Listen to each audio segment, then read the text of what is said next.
but it's their time to add a banner back up on top. Golden Glue has never lost a playoff game in his whole life. Going into game 5, pretty good stat. Great. Nor has Greg or Zazel ever lost a playoff series, so who knows? It could get insane as time moves on. And once again, it is C9's choice of side for game 5. They have chosen blue. They have kept the same roster that won in game 4, and they are keeping a lot of the same bans from before as well, getting rid of that Mythi Shen, dropping off that Akali on blue side, getting rid of Olaf so that Grig cannot just play a hard farm. I'm very curious to see if TSM is going to take away Varus, because that has been actually both of the wins for C9, and I think it was extremely important. Really, the Quinn did not work out as well, not because he did poor in lane or anything, but they didn't have the consistent teamfight damage. Varus has given them that. TSM also identified the same, and boom. There's another team fighter for you. Yeah, he's going to be building towards the Rage Blade. This might be a completely different look from the beginning of this series, right? Cloud9 already could go much later. Doesn't have to be super early game oriented. But again, we're only one champion into the draft. The other big thing, of course, was the Tahm Kench for Mythi, right? They switched out the ban. They're banning away the Shen now that he was using in place of it. But again, it has been let through. We could potentially see Swain Pyke. I would not be shocked to see the Pyke come through. That is traditionally another really good kind of support for that Swain, being able to proc your passive pull off of the Swain hook. He's played it twice before, so could certainly be an option for Mythi here. Then scaring once again on the Lee Sin hover. But we had a great game on Graves before anyway. Lock it in yell from the audience. We'll wait to see what Cloud9 wants to do. What is their look for this composition? And they might just stick with double marksman, which might mean we have 5 straight Ornn games for Licorice. Svenskeren did look very comfortable on the Graves in the last game. Controlling a lot early. All right. Meanwhile, Zazel on the Leona, not quite so comfortable. No, he really did not look that at home the last time around, but they have the confidence that he can step up and hit it this time. I also think it's even more important when you're playing alongside the Kai'Sa that you do land the stun, not just the slow, because that procs the plasma, which allows Kai'Sa to then dive in and follow up. So you really have to be on point with that. Anytime you're fighting against Swain, it's that much more important. You got to burst that guy down or you're not killing him. TSM grabbed the Aurelia at the end of the first round of picks. Now they get a couple of bans to shelter this mid lane grab. It can always be flex still. We can see Swain mid, we can't see Aurelia top, unlikely as it would be. I'm still waiting for the LeBlanc pick in this matchup, though. I want to see some more damage flying around here. Now that the Aurelia has already been blinded by Bjergsen, though, it's going to be an easy ban for them. Yep. All right, well, second ban phase is going to come through. We'll see what else C9 wants to get rid of. No top laner support grab yet for TSM. I'm pretty curious to see if TSM actually does take away the Ornn for themselves this time around. And you could actually go for that Ornn as your 4th pick if you wanted to kind of deny that from Licorice and you don't feel like spending a ban. Now, it is a very consistent form of engage, and I think especially alongside a double marksman composition is really, really strong. Also interested to see what they would kind of bring out here for Golden Glue alongside this double marksman. They're not going to have that kind of Ardent Sensor support from the bottom lane, so do they have any interest in something like a Lulu perhaps from the mid lane? Well, the mid lane bans are going to be Galio and LeBlanc, so that Lulu is still available if he wants it. Can't say no the Aurelia matchup that well, but we'll see what he wants to do about this one. TSM will get first dibs on champions, and then Cloud9 will lock in their composition, and TSM get their final counter pick. C9's time ticks down for their final ban. What are they most afraid of? And another Dr. Mundo ban almost every single game. They've removed that from Hanser. TSM got to blind something here. And yeah, they might just take that Ornn away, as you surmised. I just think it makes sense, right? Both the Varus and the Ornn have been, critical parts of the composition in both of C9's wins. Hanser has not been having as much effectiveness in the split push style. He had a great GP game, but that was more about the team fight. So if you're not going to split, then take the Ornn away. The question becomes, is Licorice willing to go for a lane-focused counter pick? Is C9 willing to try to be the ones to split the map, or are they going to just take the other side of it and go for something like that Scion? Yeah, I don't think they can at this point, having locked in 2 marksmen already. Yeah, I agree. It's so difficult to pull that sort of composition off later if you have 2 ranged DPS. So here we are. It is going to be the Poppy. Licorice did have an amazing Poppy game early on in the season, trying to carry Cloud9 and get that victory. He was getting solo kills, peeling for the team. but pretty much everything you possibly can. And once again, it will be Golden Glue on the Malzahar, providing that crowd control for the team and the setup. And not only does the Poppy stop the Ornn ultimate, that second half of the ultimate, when he tries to redirect it, you can block that. You can stop the Blade Surge there from Aurelia, the Q forward from Sejuani. You could stop the Body Slam if that's going to be the Gragas support. Gragas support has been gaining a lot of popularity in Challenger solo queue that I have seen as a playmaker. Also pairs well with the Swain. This is pretty exciting. Big thing to keep in mind is that Poppy can only stop one dash per activation of the ability though, so will not be able to shut down the entire team at once and does have to get in range to do that. And we'll see what comes through into this one. I want to see how much Gragas can stop Leona Jashin, and if Cloud9 can continue to play a team fight style. When Sneaky was on a team fighter, they won. When he was on Quinn, they lost. Of course, there's a lot of details in this game. Grig also undefeated on this Sejuani in the matchup as well. Yeah, we have seen, support Gragas in a couple of leagues. After the Pyke game that Mithy did play, I remember he was very disappointed in his own play, and he tweeted out Pyke is too hard or something like that, haven't had enough time on it. So we get a little variation, but the theory remains the same here. You can try and set up the Swain with your crowd control for the pull-in. The question for me is, how much has he really practiced Gragas? Because Gragas is one of the champions that I feel can actually hurt your team with poorly used abilities. The ultimate, when placed perfectly, split up the team, knock someone in, great, knock them down. But you can also be saving people with those ultimates. You can also really be disrupting the team fight for your own side. So Mithy has to be practiced on this pick, has to be confident. I trust he is. Trying to match this important climactic Game 5. Golden Glue versus Bjergsen in the mid lane match to determine who is the first team from North America to make the 2018 Summer Finals. Zeyzal, second place rookie of the split, joining in, helping to rise C9 to the second place seed. And they will do battle with TSM one final time today to determine who will be in the finals. And what a series this has been. Exciting from start until now. And Bjergsen, he called it before the series started. He's saying he thinks this is going to be the closest series yet. It has been so back and forth.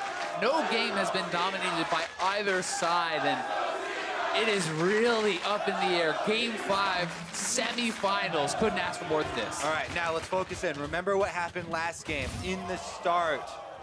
They subbed him in. Grig immediately went for a red invade, something he had not tried against Blabber. Then he immediately also ganked mid lane and killed Golden Glue. So TSM tried to put pressure onto the two guys that were immediately subbed in. However, Cloud9 weathered the storm. They were able to push it to this Game 5.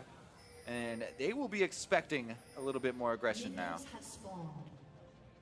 Gonna go for that ward. Golden Glue around the wings.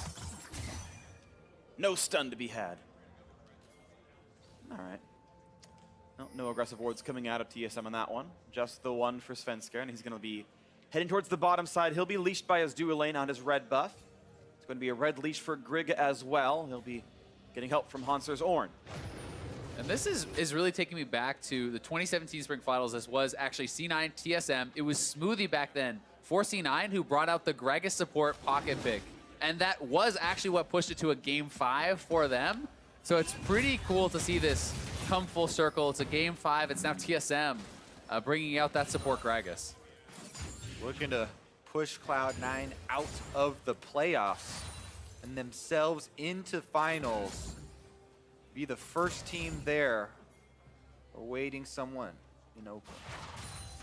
And of course, we'll see the loser in the regional qualifier as well as the third place match. They're both heading to Northern California, but you'd rather come in as victors than losers. So one question already has been answered for me about this Gragas. It is a spell piece Gragas. I have seen some varying builds. Some have been actually fairly heavy on kind of tanky AP style of builds. The Qmax in lane is actually pretty good for harass as, oh, actually connected that stun. That is a huge trade. Yep. Gets big reaction from the audience, tags him on the end of this wall. And Licorice is saying, yeah, you can take my Ornn, but not going to be able to have the same effect as me. Licorice has been a insanely dominant laner in North America, and now not playing quite so weak a laner as Ornn. Having a little bit better time of it as we look in the bottom side, and so far nothing too aggressive happening just yet, as Bjergsen and Golden Glue also trade blows. Health bar staying high. Statistically, he's been the best laner in the NALCS. You know, top lane was up around 7 CSD at 15, I do believe. Really, really impressive stats. Right now we've got Grig trailing Svenskeren on the invade though. Sees him on the Krugs and there will be a collapse. Haunter heads over. Haunter's gonna be here. Grig as well. They find the first bit of damage here. Could there be more of a knockup? They're gonna find that first stun. Even more damage coming across, but now a tackle in. Can they burn down the Ornn? Haunter flashes over, stays alive. Been a look at the mid lane. Golden Glue's getting burned down. Good damage out of Bjergsen, getting the better of that trade. Yeah, even though Cloud9 win the trade on the top side. Fight goes to Grig again. But look how low Haunter is. Oh, they're gonna dive. Look how much damage they've dealt to him. Red Does buff Licorice burn. have the tackle? Red buff burn is still on Grig. They can put some damage in the flash forward. They're gonna knock down Svenskeren. First blood is traded back by Licorice. Will be stunned and hit, and he might just go down. One more hit will do him in. The W comes up. It's kited away. The Q's in 2 seconds. It's up in 1. He's gonna find the tackle and grab the kill. 2-1 TSM. Because Svenskeren auto-attacked Grig first, the red buff was still on him. When he got into tower range, the turret shot immediately went onto Svenskeren, and they lose out on the first blood bonus. Such a risky play there for C9. They decide to make the call here. Haunter very low. They want to go for the dive. Yeah, look how much work Licorice does, chipping Haunter down under the turret here. Then he calls Svenskeren, he heads on over, one more hammer shock. These auto attacks apply the red buff, so there you go. First tower shot comes in so early, and that's what gives up the first blood bonus there. Then allows Grig here follow up with number 2, even though Licorice sidesteps this W. Yeah, I mean, it was a small thing, but ends up being a pretty big mistake. You know, not thinking about the red buff being on Grig, he was really focused on the fact that he had not yet hit the tank, had not yet hit Haunter. And it is 2 kills going over the way of TSM, but they do at least trade one back. Gold is still fairly even. And one thing going for Licorice is that the wave was under Haunter's turret, so he was missing out on some of that gold and experience. Licorice will still look good individually here as far as gold's concerned. And OK and XP as well. Now finding a nice body slam. That is what that pick was supposed to do, and it looks pretty nice there. Now finding a fight in the top side. It's going to be collapsing down on Svenskeren. He could be killed right away. A silence not going to be enough as TSM find their 3rd kill. Bjergsen's Aurelia has been a problem for many teams throughout the last half of the split. Now he's got a kill for himself as well. And once again, a Sejuani Aurelia pairing works so well. So much CC he can bring to the table. Golden Glue have to walk through this, take another stun, take a lot of damage, and they're gonna go right under the turret. TSM look for number 4. Cancel the auto. Bjergsen has to flash away. They don't get it. He checked himself, didn't want to commit fully under the turret. He does get out alive, but has to blow his flash. He can ult! Oh, but he has no flash to reach the target. Grig's gonna stay alive through Malefic Visions. The ult range is pretty long. He was very close to actually being in range of Bjergsen to ult and get that solo kill. Would have been huge. This could be a kill on the Haunter. He's got no way out if he lands the point blank ult for the 2nd Q. This could be the damage. When's the tackle coming up? It's still 2 seconds away. And he's not gonna go for it. Doesn't quite have the damage to kill off Haunter. Svenskeren is here though. The junglers have been attracted to the top lane fight. Smites for a health, an easy pickup for Svenskeren, gets rid of the rest of these Krugs, and now level 6 on Ornn. Meanwhile, Mithy's gonna get found out for a stun into root, into burst damage, and the bot lane is alive for Cloud9, looking for a bit more on his Sven. What an aggressive play there from Zeyzal, jumping straight out of the bush, flash ignite. He couldn't even get the aftershock proc up there, so he just goes straight down. They're looking to threaten a dive again. This would be risky, but Pulls aggro. we'll see if Licorice can go for it. Yeah. Health bars are too high. I don't Hard to damage the turret too there as Graves because your shotgun is going to spread out, and the 2 tanks can take one of those hits just to send the tower aggro over. They still should be able to push in the minion wave though and get a little bit of tempo. And look at Mithy. He's actually already swapping up to the top side, so not sure if he's trying to catch them off guard here with this. Will be spotted likely on the ward, but no, actually skirts it, so they don't know he's up here. And it is so critical, actually. You know, it may look funny that Zeyzal actually flashed out of the brush to do that stun, but doing that stops Mithy from being able to actually proc his aftershock or pop his W for the damage reduction, because when you are AP Gragas, so much of your tankiness is actually in that rune and in your W, and if you don't get that off first, you are paper. That paper gets burned down, but the power of the sun focused heavily onto it. That was a bit ham-fisted, sorry. Either way, it's going to be a blue buff now started up for TSM. Bjergsen's going to grab that one without much issue. As long as he plays around the red buff of Grig, he's going to be just fine. Off he goes. Gold tied, no Drakes, no turrets. Farm has equalized that 1-kill lead. Once again, though, a lot of the early gold that Bjergsen earns is put into the Malzahar tax, buys the QSS. First item here, all he else he has is a ruby crystal to his name.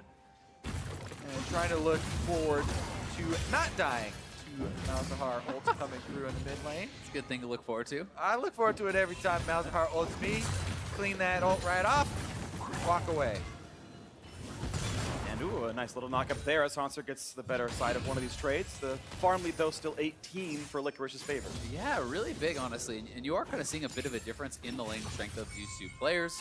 Licorice playing the Ornn in all his matchups had been able to hold fairly even. This time against the Ornn, yes, with some jungle pressure on both sides, is kind of getting the better of Hanser, at least so far.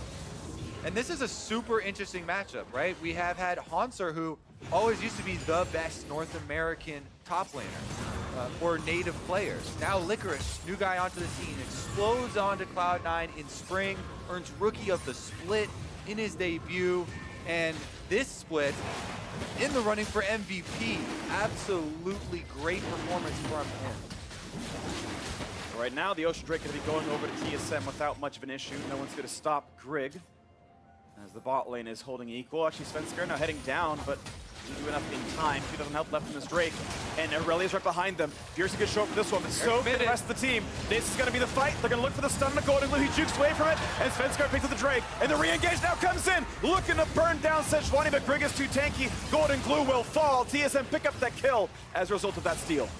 Yeah, they just decided to make the call to give up on Golden Glue there. The rest of C9 not wanting to fight forward into that and potentially give up even more. I think that's the right call. If you can't burst down Sven on this Swain, it's going to be so hard to actually win that fight. So it's a kill for a Dragon. Pretty decent trade overall. In the end here, it does leave TSM with a sizable gold lead for the early game. But again, the regeneration provided by an Ocean Drake, so good for the laning phase here for Cloud9. They go aggressive once again. Good body slam builds up for the Aftershock, though, and there's no engage on a Mithy despite the stacks. Round 2 could be up. Aftershock is on cooldown for quite a while. It's more than a wave's length. Definitely a potential now, for Grig to make his way down to the bottom side. Such incredible playmaking potential on this Gragas. You can look for lane ganks on someone like Sejuani because the Gragas can body slam flash, knock even the Leona in. Then you have never moved from this Swain. You have the follow-up ultimate from Grig. So there is a lot of potential if they want to try to attack that lane. All lanes for Cloud9, or the side lanes at least, pushing in pretty heavily, trying to create some space. So Svenskar does have quite a few options to work with here on the Grave. Should be able to look for some sort of invade. Golden Glue in the mid lane, though, very different story. Because Bjergsen got another kill to his name and has been able to get the Sheen, you really have to respect the Aurelia burst. It gets to the point where the Aurelia can basically just walk at you. Your only defensive ability kind of is that ultimate, and then he QSS's that, and he can just train you down with autos, despite the fact that he doesn't have a ton of damage built up. So Golden Glue is definitely just going to be trying to wave clear and waiting to play around his team with those team fights, trying to be more of that utility wave clear guy. Knocks off the passive, but not going for much more as Bjergsen. But it gives Mithy the opportunity to find an explosive cast with that passive down. Yeah, Grig is coming around from the bottom side, so they could try to make the call here to go for a dive. Mithy goes back, but Grig is around, as you're saying. Can ult over the wall. He's going to be almost in range for this one. Golden Glue has flash. We'll see how quick his reactions are. Okay, here comes us to C9, and they're all spotted, actually. All of them walked close enough to that control where they know it's a 4v1, so Grig's going to go for the recall, and he's not going to get found out here. Bjergsen knows to be safe. That's going to be nothing. Oh no, Grig is going to be get out of there. Jumps across. Mithy's here guarding. He's going to be okay. They knock down that ward. A little game of hide and go seek. Yeah. A quick stopwatch picked up now for Mithy. That's ticked over now. Ready for the control ward. Sneaky going to try to push him off. And it is going to be the Stormrazor rush here for Sneaky, so we'll be going for that AD build on Kai'Sa. Yeah. Not too much of a surprise, has been kind of the standard as of late. And with that double marksman is going to be a really big damage threat. I think that the frozen target here, though, from Hanser is a pretty intelligent first buy, especially when you are up against that double marksman. Spencer's gonna walk top. They just here threw we a go, warp. though. They're gonna go for the big play, or they go for the flash ult or anything to try to knock down Hanser. He's walking into range. There's the flash to get away. He knew it was coming. Good flash there by Hanser. Even with a frozen heart and that amount of armor, not going to be able to survive that much damage in the gank. Now he will be flashless for the next possible fight. Top lane has been these slow increments of advantages for Cloud9, with Licorice just working away at Hanser, kind of taking away health bar chunks, taking away little cooldowns, and trying to get something for Cloud9 on the top side. Yeah. Hasn't really translated into anything significant yet. Still a tied game. Gold actually identical right now. C9s to the credit do have that one ocean break. So they picked up something. That is, of course, itself paying forward in the CS numbers laning phase. So some of that actually directly tracked on the scoreboard. Also going to be really interested to see how well Bjergsen can actually play in these team fights. The last time he was on that Aurelia, they didn't lose, but here may be the play for Mithy. Body slam, an early flash for Sneaky to get away. Zazel's in the front line. He'll be tanking for a while, but they could still burn him down. He's going to try to live. Look for the re-engage. Explosive gas dissipates, and Bjergsen staying alive through the ignite, hitting the minions. He will just stay alive, and then flash in. They found one. Brig is down, looking for the knock of his Hans, but finds nothing for it as Sven's forced to kite away. All right, Cloud9, what can they do with this afterwards? Pushing in onto the turret. Barrel does explode on the minion wave, and TSM trying to clear it out with a lot of their abilities. With this turret being so high health as well, I don't think Cloud9 can actually do a lot of work. Yeah, even with the Mithy and Sven not having their ultimates there, would have been such a tough dive to pull off, so they will reset. You can see Golden Blue, though, back to mid lane, pushing that out, so a good roam down from Cloud9. They do come positive on the play, but it is just the one kill and a little bit of hurt damage. It was TPs traded. None of those other ones done much for. A couple of flashes extra, though, C9 did use, so slightly down in resources next time around. Take another look here. It looked like a pretty bad corner for Cloud9. That's why Sneaky flashes so early there. Wants to get to the other side. Zazel's a bit more tanky on the Leona. He popped his aftershock, so he stayed in a bit. Saves his fast for later. Bjergsen got extremely low. The TSM had to just retreat at this point. But you can't get away from Malzahar, and that's why Cloud9 keep bringing it. Golden Glue down the river, gets his ultimate off, and secures the kill for C9. Taxman showed up, and Greg didn't have his QSS yet, so he's going to have to take that death. And only Bjergsen so far with that QSS. Likely going to be seeing more members buy it up. And last game, even very late in the game, Greg still did not have one. You know, at a certain point, it's okay to accept that you may be that target as long as the rest of your team is there to interrupt or to follow up. Especially since this game, they don't have a Tom Kench on their team to try and rely on a teammate to do it. You kind of have to fend for yourself. C9, though, once again, retaining control over the Dragon Pit. This will be Ocean number 2. Going to give C9 a lot of uptime around the map. Any fight they win, they'll be back to full HP in almost no time, and you might see them get more objectives as a result. Safer rotations, fuller health bars, fuller mana bars. It's a lot scarier to this game for Sven, because when you are playing without a QSS and you are against this Malzahar, you know, there is the potential that a Leona stun comes in that's followed up by the silence, followed up by the Malzahar ult, and you can theoretically die before you get that stopwatch off at all. You know, whereas in the last game with Cleanse and with that safety, it didn't feel like it was ever going to be a chance. Bjergsen, the walls. Zerf's going to go for the ult. QSS is back down, but here comes the rest of the team. Who's going to get more damage to this one? Stopwatch burn. But look at the burst. It's a trait, though. And now they're re-engaged. They're looking for Greg. He does not. No, he does have a flash if he needs it. Gets away, stays alive. Licorice is here. Yep, and the rest of Cloud9 have also joined in the mid lane. They can push on this turret. Sneaky and Zazel head up. Turret taking damage down to the last few minions, though. They're going to let the tanks hit the turret shots, or an ult coming down, looking for the re-engage. They'll burn down the turret first, and the knockup will hit onto 3, but no one is here to take any damage.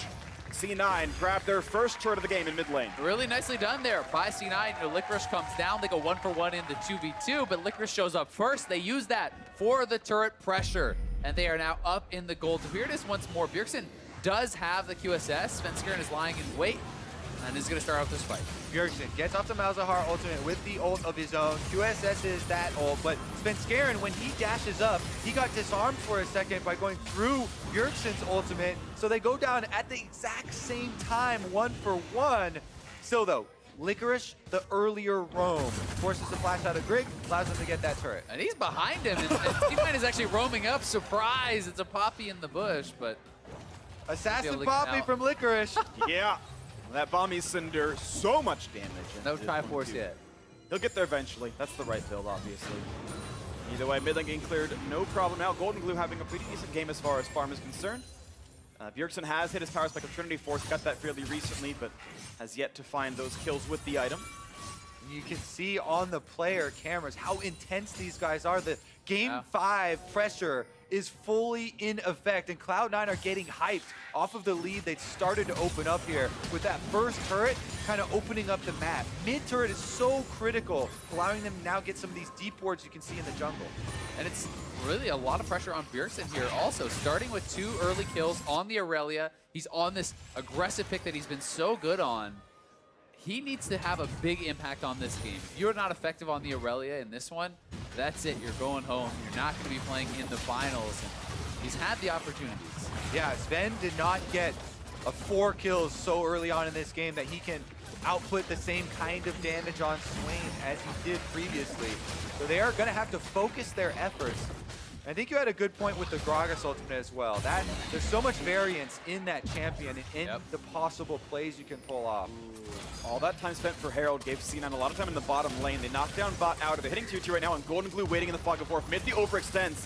He will instantly die to the Mal's ult, but it's Bjergsen who goes forward. He's got QSS, he's safe. I think he's at a half. Yeah, I mean, he's playing the AP style build, right? This could be something like a Knight's Vow. It also could be Proto Belt. I've seen that fairly regularly on support Gragas if they really want to all in on the playmaking. But again, then you have to be flawless with your engages. You have to be flawless with how you're playing these team fights, or you just get straight up insta-kill. Licorice wearing down the top lane, now being answered by Sven, but gets a tackle and quite a bit of damage. And Licorice is already building magic resist. Oftentimes you see these plays. Hold on, we've got to fight towards the mid lane. A ult towards Golden Glue. Knocks off his passive. Maybe worth the trade. Out of there, though. Bjergsen can flash for stuns. He could all flash here. Gonna get a speed off the shrine. Golden Glue can flash for disengage, and no one will find him. Out he goes.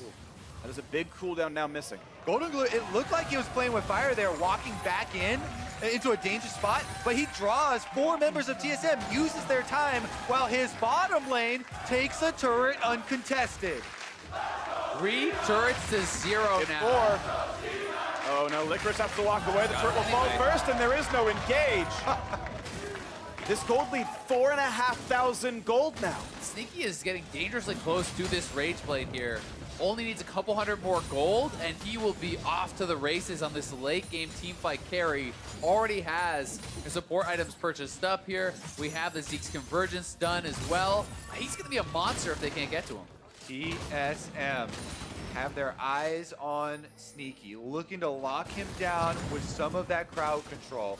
They have it all over. Every single champion will be able to lock somebody up in the team fight. Yeah. They won't have a Rage Blade hyper carry for themselves later in the game, though. So they need to focus on the next 10 minutes here. This will be very critical in the success of this composition. And I'm really curious to see how Licorice in particular will play these team fights. Do you sit on your hyper carry Kai'Sa and try to use that steadfast presence to protect him from dive? Or are you diving deep and trying to, draw pressure to yourselves and create space that way? I think there's going to be some big choices here from in these fights. Well, there's not really anyone for him to dive into. Most of TSM are frontline champions, right? Yeah. I mean, I guess you can dive to find Mythy. The AP Gragas might be the squishiest guy. And of course, keep in mind, plenty of stopwatches on TSM right now. Both the bottom laners have it. And the QSS, of course, makes Aurelia a hard target as well, as Orin, of course, the primary tank. We'll wait to see what happens, though, as we've got this battle now, 3v1. Licorice hoping to find a way out of this one. Jumps towards the Drake, can't get the ult going anywhere. He's going to try to flash the wall and does so. There will not be a follow, only an ult coming across, as Greg might try to chase in, but no, he's going to stay alive. Meanwhile, Sven being chased out by Sven Scaring. Comes Malzahar. Comes the knockover, though. Great blast code, and the flash ult's gonna land. They might just have the damage, and they will. A kill traded for Ocean Drake as TSM picks that up. The Predator finds his prey, and Golden Glue locks him up for the kill. Cloud9 now can push on the top side. They've got minions to work with. This turret is theirs with a Voidlink's double marksman. That's going to get knocked down so fast. They're actually pinging onto the inhibitor turret here. They want to keep the push. They had time to go. TSM summoned the Herald for mid lane that canceled some of this, but Poppy's gonna defend that one. They're going now for the inhibitor turret, down below 2/3, down below 1/3. Do they stay, though, because Aurelia is here? They might have to let it regen. It's at 5 HP. It will fall to minion damage. No, but inhibit in the top lane. But Greg is coming. Sejuani is ready, does have access to the ultimate. Here's and the TP, and Poppy is far away. They're both going to TP to join. Here comes the fight, 5v5. Is this the one that ends it all? Greg getting away, burning down, trying to stay alive. 2 for 0, Cloud9, and they can chase to the opening hip. And 0 forward for Sneaky. They get Bjergsen. It's a 3 for 0. They have the minions, they can end the game. I think C9 have done it. They are going to go to the finals. With the subs, make it a 2-0 to close out the series. A very small wave in front of the Nexus. The Krakus will separate, going for turret number 1. Sven and Mithy must defend against Cloud9 as the second turret falls. The respawns in 15 seconds, and they've done it. Sven scared and Golden Glue completed. It's the 3-2 victory for Cloud9.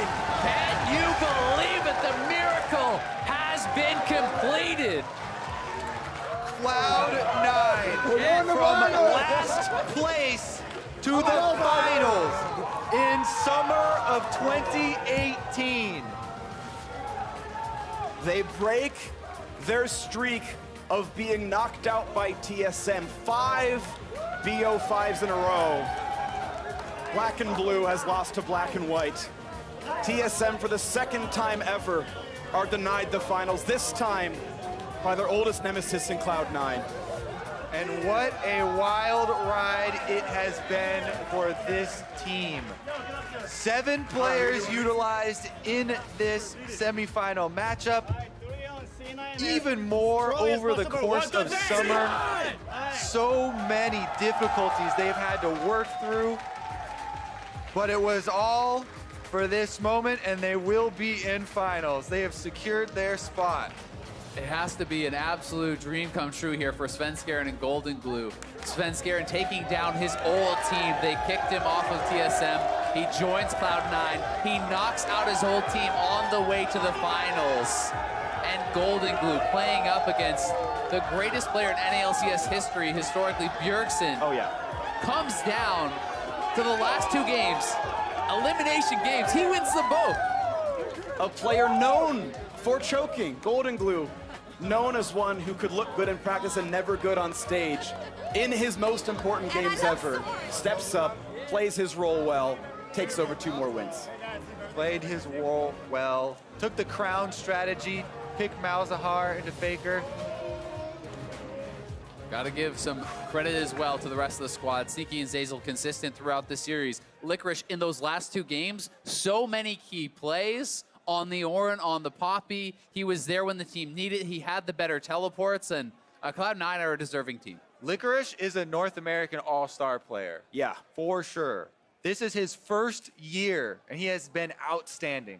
I mean, the whole Cloud9 roster, there's so many North American players, which traditionally has not been the way to succeed in the NALCS. People talk about, you have to have these imports, you have to have these players coming in. It's Sven, it's Mithy, it's Bjergsen over on TSM. Licorice, Golden Glue, Sneaky, Zeyzal, Blabber, these guys, young players, were able to be very successful. So Cloud9 into their 7th NALCS final. So many different iterations of this roster. Every time it has included Sneaky. He's been there the whole time around, even despite being subbed out for a little bit so far. They're still only at 2 titles. They haven't won the NALCS since 2014 spring. Every time they made the final since then, knocked out by TSM. This time, a new opponent, a new era. Never in 2018 has TSM now made the NALCS finals. Team Liquid will either defend their title or 100 Thieves will be back in the finals themselves. This time, though, for Cloud9 to see if they can win it, it is going to be so much hype. That other semi is tomorrow. But now to hear more about how C9 booked their trip to the finals, let's hand it off to Avali and the victorious top laner in support. Thanks, guys. Licorice, Zeyzal, congratulations on the victory. You guys are going to go to your first NALCS finals. So, Zeyzal, how excited are you? I'm pretty excited considering the start of the split and the journey to get here. I didn't feel that great about getting here, but finals are going to be great. And Licorice, what about you? Tell me about that winning moment. I mean, at the start of the split, like Zeyzal said, we were 10th place.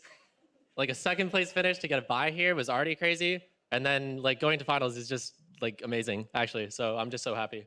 Well, run me through the entire series from your perspective, because you had Cloud9 fans at the edge of their seat in some of those games. All right. Well, I've changed from a bit of a carry player to more of a tank, one trick. I only play Orin. Orin God. It was a bit rough for me. I made a couple mistakes. I'm not too happy with my game the first 3 games, or with my play the first 3 games, but after that, I think I really came through and had a strong finish. Well, after game 3, you guys had Golden Glue and Sven Skaren jump in. So what was that transition like? I mean, bringing in subs in a best of 5 is always super helpful because they've been watching the games, so they can see like exactly what you've been missing and what the other team's been doing. So, it just gave us a lot of confidence because like we're switching things up, you know? We didn't come off a loss and then we're just like running it back with the same thing. We're switching up the players and it just feels like a whole new set. Sizzle, what did you think of the substitution? I think that they actually added a lot of energy too, because after the first 3 games, especially when you lose 2 of them, everyone's kind of a bit down. Not to say we're out or anything, but it just adds a new momentum in a way that these 2 players are like fresh coming in while watching the games too. And you had some really impressive Leona plays. We saw you going a little aggressive in there. So how confident were you coming into this series? With Leona or in general? With Leona in general? I was pretty confident with Leona. I blind picked it, so it's pretty sure I'm confident. I knew you were going to win with it. Well, I want to ask you guys about your entire journey this split, because you have the potential to basically go from the worst team to the first team. So what do you think? I'm excited. I hope that we win in the finals so that we can do the C10 to C1st, I guess. I don't really know how to... And you guys are going to be playing against either Team Liquid or 100 Thieves. So who do you think you guys are going to face in the finals? I think it's probably going to be Team Liquid. So, what do you think? Zazel, do you think you could take them? Take Team Liquid? Of course. Of course, there you have it. Guys, congratulations again. And for more on the game, let's hear from the State Farm analyst desk. Thank you very much. Later on, Ovely will be sitting down with Sven Skaren and Golden Glue to get a word from them as well. But gentlemen, in a huge back and forth 5-game series between 2 of the biggest orgs in NALCS history. These teams have met in the finals multiple times. TSM getting the better of C9 in the last 5 best of 5s that they have played. And for them to come out on top this time around, C9 in a 5-game series after the subs, oh my goodness, what a series. The last time C9 had beaten TSM in a best of 5 was the spring finals in 2014. Justice for That's C9 also fans. the first split Golden Glue played in the LCS. Coincidence? I think not! Oh, God. This was such a crazy back and forth game, and I think over the course of it, you could see really TSM coming apart at the seams. It started very scrappy, you know, and you could see the nerves here. I think Sven has one bad misclick, and that kind of cost this entire dive, making sure that the aggro of the turret goes onto him right away because of the red buff burn, stops this from working.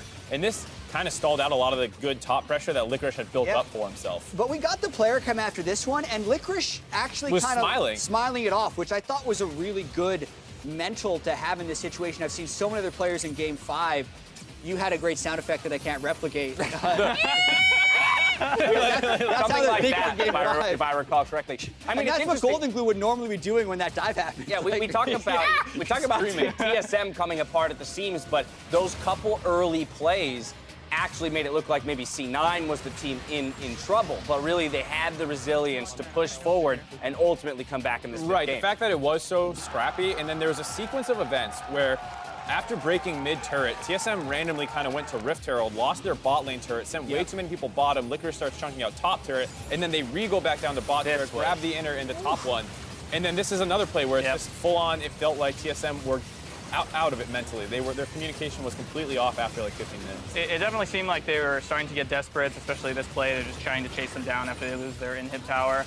I think they didn't have a lot of confidence that they would be able to win late game versus Kai'Sa. And a lot of their plays, especially mid lane, where they weren't able to kill Golden Glue in the 2v2s, they were just barely losing some situations, but things started to unravel, and then you see this quick finish. As well as the play, though, I think one of the most exciting things about this series was the adjustments that each team had to make from game to game to game. Again, both in draft with the substitutions, the way that they're playing and adjusting their style within the game, really trying to hammer down what is the best way of winning against my opponent today. I think that's for me is the biggest takeaway from this is like, I don't think C9 wins this game or this series without all the kind of crap they went through in the beginning of the split. Like the fact that Reaper and the organization went through so much criticism from the community if they didn't make those plays, you're probably running, you know, Jensen, Svenskeren the entire time, and you don't have this second option to go to. And I think who knows how the regular season would have gone, all the kind of cascades from that early decision. I think I would point to that as the reason they're going on to the finals.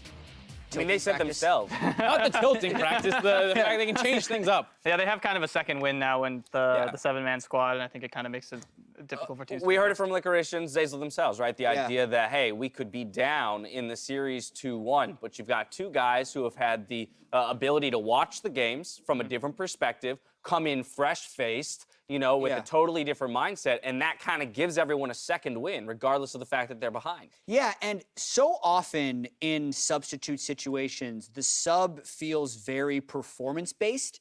I didn't feel like Jensen was playing poorly. I think Blabber had an off game one, but I was blaming the drafts for C9. But just the action of subbing the players re-energizes the team in general if you think both mid-jungle duos are close in skill. Both competent, yeah. Yeah, and I think the strategy they actually went for, too, was really different than what I was expecting. Golden Glue and Academy has been playing a lot of aggressive playmaking champions, and he took Malzahar twice, which is a neutralization pick that's going to work with your team. It's like the Crown Faker strategy where it's like, I'm not going to beat you, I'm just going to stop you from doing your stuff, and then my team will be better. And I think we talked about the neutralization factor between Jensen and Bjergsen at the top of the day. We didn't talk about the Golden Glue neutralization. The Golden Glue neutralization, it also takes a certain mindset to, like, be okay with that pick. And, like, this is what I'm going to do. I don't think everyone looks forward to, like, I'm going to play Malzahar. Yeah, and it really seemed to kind of frustrate Bjergsen, especially in the Game 5 when they weren't able to, like, fully snowball him, and he had to, you know, build QSS first, so he's delaying his Triforce. You know, they had a couple 2v2s where, you know, you're trading kills, which isn't what you want to do with Irelia. You want to just keep on winning lane,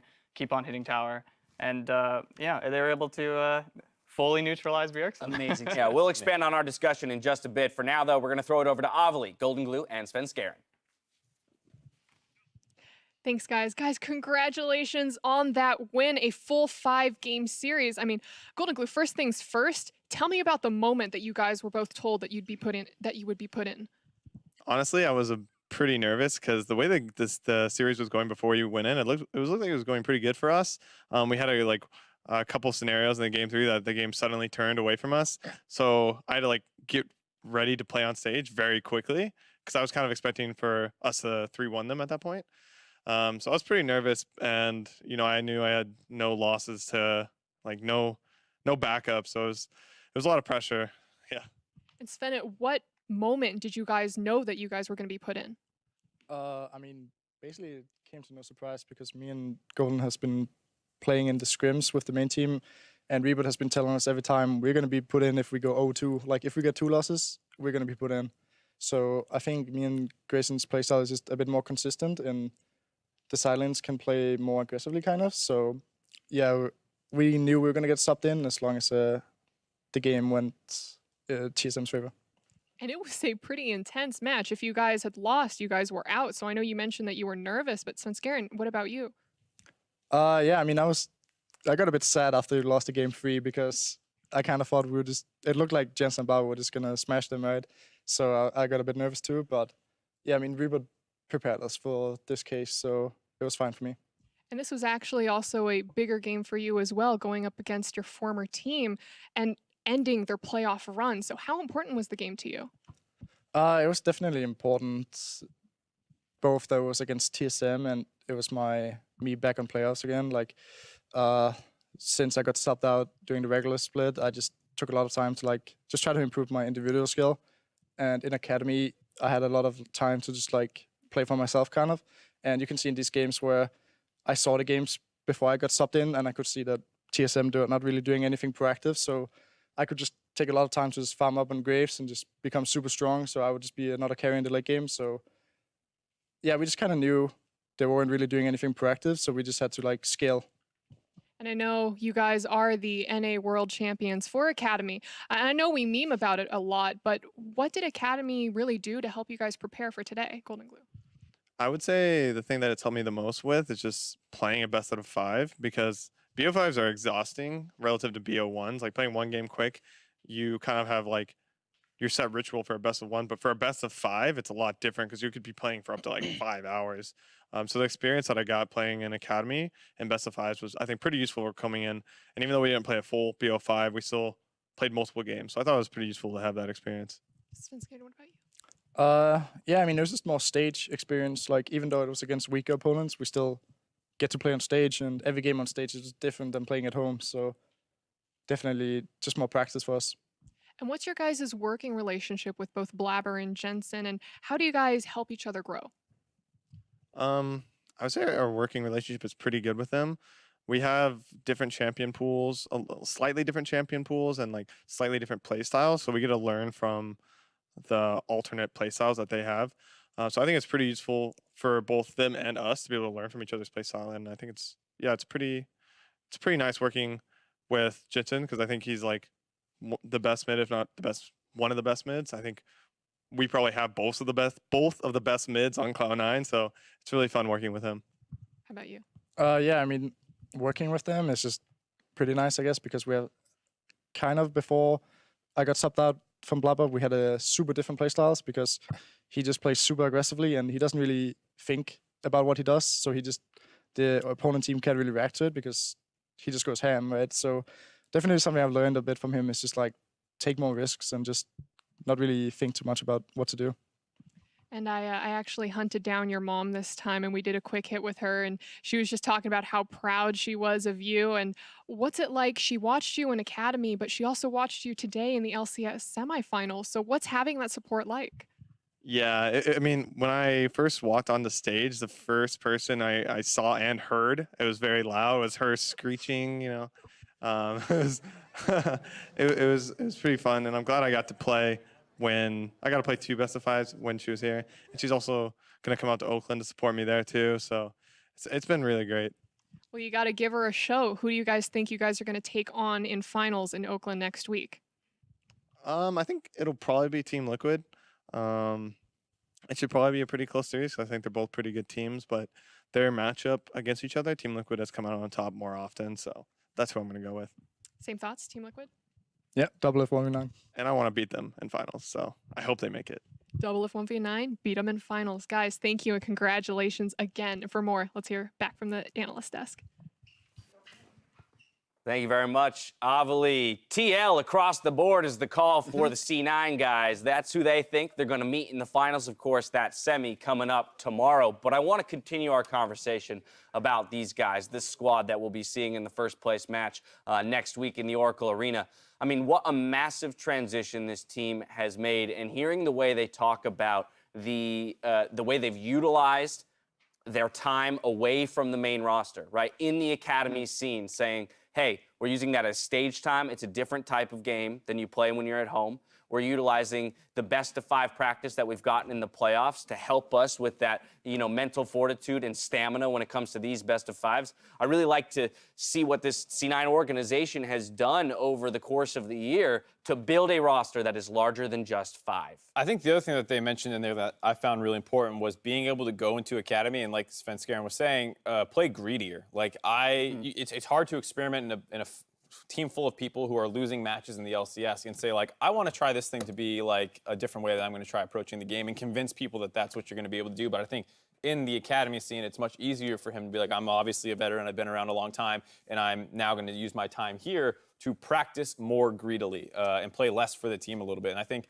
you could see that came out here where he's like, they're not doing anything in the early game. I'm going to pick Graves, which is a scaling champion. And then that helped, you know, that time in academy helped. Yeah, and it's great to see as well that it's not so much that they're competing for the starting spot, which, you know, they kind of are, but they're really working together and taking from each other's play styles to just better their own personal play and then make it easier for the team to win. Yeah, helps when you win. Yeah, it does help when you win. Of course, their opponents from today, TSM, they're not done just yet. Even though they suffered the loss here today, they will play in that 3-4 matchup against the loser of the Team Liquid 100 Thieves series. But I do want to talk about this squad once again because there's so much expectation around this org. They find themselves in probably a disappointing 3-4 matchup, but their season is far from over. Well, it's the first time they've ever played in the Gauntlet, so this is going to be a huge change-up from them, as well as the fact that if you look at how championship points work, like it's actually not the craziest thing in the world to have a C9 TSM rematch potentially in the Gauntlet. So for TSM, this is uncharted territory. Yeah, it's not what they expected this year. It's a continuation of the story of blowing up the roster, not paying off. They've not only have they never not been in a summer final, they've never been in the 3rd place match, right? And they're going to still be in the same situation. Funnily enough, you actually do get second chances, especially in Summer Split, where if they make it to Worlds and they make it at a group stage, they're going to say it was worth it still. How many times can you keep saying that, though? They will say it if that happens. It's just becoming, exactly. becoming less and less likely by the day, because I think coming into this series, I did predict C9, but I predicted a C9 3-0. So the fact that TSM won 2 games, I was actually saying was mostly due to some bad drafts from C9. TSM fell apart in Game 5. 23-minute loss, fast to the series when the pressure was the highest. And that's not a good omen moving forward. When the pressure really turns up, it seems like this team falls back on some of their worst habits. Yeah, collapsed just a little bit. You got a final point here? Yeah, this was a series. I thought they overcame a lot of this stuff when it came to the Echo Fox series, and it was, I'm sure it's going to be rough for them because this was a really tough loss. I don't know really how they're going to rebound, but they really have to, because they do have important games coming up if they want to make it to Worlds. You know, we'll see kind of what mental resilience they have. For TSM, a tough loss. For C9, a great victory. Claiming one spot in the finals takes grit and determination that must be exhibited by all members on the map. But one player consistently stepped up to earn Cloud9 rather the win, and that's why we're awarding Licorice Player of the Series. I think consistent was the key word there. Anytime you have a back-and-forth series like this, it's the kind of rock of the team, and Licorice was that on the Ornn, always finding big engages for the team, usually doing pretty well in laning phase. So it was a long series. People had some higher moments, some lower moments, but he was the guy who was always performing all 5 games. Yep, his Ornn play in all the games was like really standard, really great play. You know, solid throughout the series. It was kind of funny that we were talking about getting him off Ornn, and TSM did that for them, and then he performed even better on the Poppies. They took the training weights off. Yeah, they took the training weights off for him, and he really showed them why, this guy is a great player. Yeah, I mean, Ornn is the 7th most picked top laner on patch 816 across the world. Like, he's not this super crazy thing that you must take away, but in the end, TSM actually thought they needed to do that to Licorice, and then he just smashed Ornn with Poppy. Well, and he himself said that he did not feel so great about his first 3 games, but in that Game 4, Game 5, and we kind of saw in his stats there on that graphic that's where he really turned it on as a player. So kudos to him again in his first year and in his first big playoff run, now moving to the finals. That's quite an achievement. With only one more match before we ship off to the Oracle Arena, let's check back in with the bracket presented by Jersey Mike Subs. With their win, Cloud9 will fight it out for the title, while TSM plays in Oakland on Saturday in the 3rd place match. And they're going to see both teams in the Oracle Arena. So if you want to go check them out, pick up your tickets for the Summer Finals weekend at lulesports.com/tickets. Each of their opponents will be determined in tomorrow's semifinal, which pits the reigning champions Team Liquid versus their opponent from the previous final in 100 Thieves. I want to stop down and talk about that series for just a quick moment, as it's a big one. Every single player predicted Team Liquid. I think Mark and I will probably predict Team Liquid tomorrow. There's a lot of history that goes into this. Now you don't have to watch the trio, the other stuff. I don't know. But you never know what's going to happen, Dad. Hey, the prediction pineapple, neither of you got it. What's funny is technically Jat and I were more right than Solo, because we said C9 would win. Yeah, but he was the only one who thought the series would be close. It'd be close, exactly. Yeah. So maybe I should just hand this to Solo and we'd be done with it. But he wasn't right. The pineapple stays, unacquired. It does. It stays. But yeah, I do think most people are looking at tomorrow as a lopsided series. But again, I want to talk about kind of the matchup of those teams just real briefly in terms of, to me, 100 Thieves falls into more of that TSM bucket, the slow, controlled play style, who wants to go late.